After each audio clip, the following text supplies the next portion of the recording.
Dearly beloved, I thank God for this privilege to meditate on the words of Jesus on the cross on this day, and also to bring to you God's clarity on the second word that Jesus spoke on the cross. Today, you will be with me in paradise. Whenever I have attended Good Friday services and have listened to preachers preach on the second word of Jesus Christ, my mind used to get drawn towards paradise. I used to ask myself, what is paradise? Where is it located? Is it the same as heaven, or is it different from heaven? Who qualifies to enter into paradise? What should I do to be in paradise? It will be interesting if we try answering all these questions today. These are definitely good things to know about. However, if we do so, we will be diverting our focus from crucified Jesus on the cross of Calvary to an unknown place about which we have no clarity. We will be diverting our attention from the person to whom Jesus was offering grace,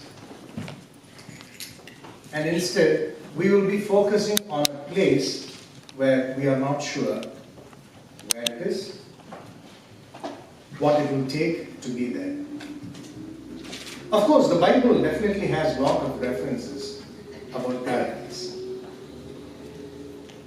It's believed that paradise is a temporary abode where the spirit of the righteous waits for resurrection and judgment of the dead on the final day, or the final judgment. Jesus does make a reference of paradise when he talks about the rich man and the poor Lazarus. When Lazarus died, Jesus said he was taken to paradise and he was in the lap of Abraham. And then from there he could see hell, and the rich man was suffering in hell. And then there was this wide gap between paradise and hell. And paradise seemed to be a place where there is rest, where there is peace, where there is comfort, whereas hell seemed to be a place of torment. Then I asked myself, okay, if paradise is a place for the righteous, how could Jesus tell to this criminal, today you will be with me in paradise? How could he promise this criminal a life in paradise where only the righteous can be? What about the justice of God? How can God let this criminal who was convicted of heinous crimes and who also accepted the crime saying, don't we deserve this punishment?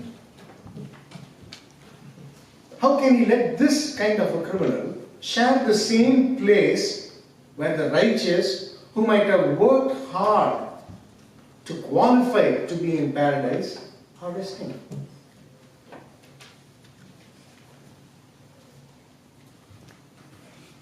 I was just imagining how the righteous who see these kind of criminals would feel if the criminal happens to come to paradise and they also happen to recognize who he was. I worked so much in life. I avoided these things. I controlled my body. I disciplined my mind. I did all these things. And I am here, and look at this man. Isn't he the one who killed so-and-so, who robbed from so-and-so? Isn't he the one who was given that deserving punishment? How can he is there where I am? And as I was thinking more and more about this, it became clear from the words of Paul saying that all our righteousness is like filthy rag. None of us Whether it is Abraham or Lazarus or any of the people whom we would call as righteous in the world, you or me, deserve to be in paradise. Paradise is a place where God let people come because of His grace. Nobody can say, I have the merit, I deserve to be in paradise. Salvation is a gracious gift of God. Paul says, God gives this gift of salvation graciously so that no one can boast.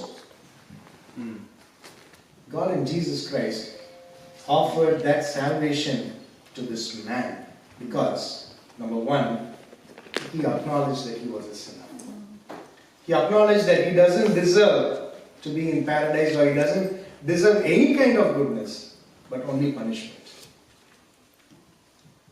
And when he acknowledged that and pleaded to Jesus saying, when you come in your kingdom, please think of me, have mercy.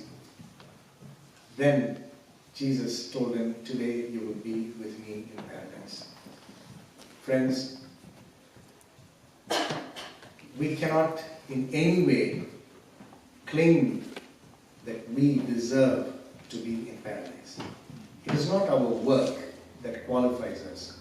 It is not our piety that qualifies us to be in paradise. Yes, good work, righteous living, all these things are important in order to be as witnesses, to be as salt and light in this world.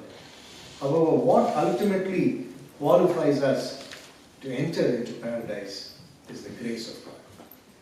Every day, just like this thief who was nailed there to the cross said, Jesus, have mercy on me.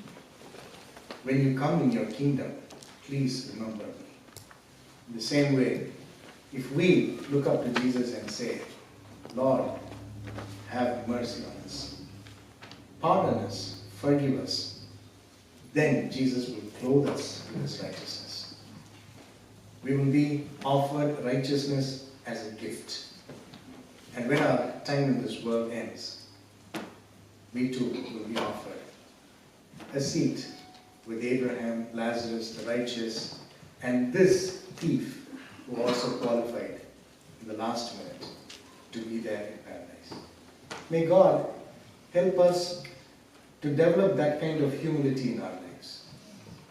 Today, as we meditate on the cross of Jesus Christ, we need to understand that unless Jesus had died on the cross, carrying our sins, we will never have a place in the kingdom of God. He has done everything. All that we need to do in return is believe in Him and ask for His forgiveness. And God is willing to forgive us and give us a new start, no matter how many times we fall, no matter how many times we fail. May the Lord help us to grow in that kind of humility and righteousness. Amen. Amen.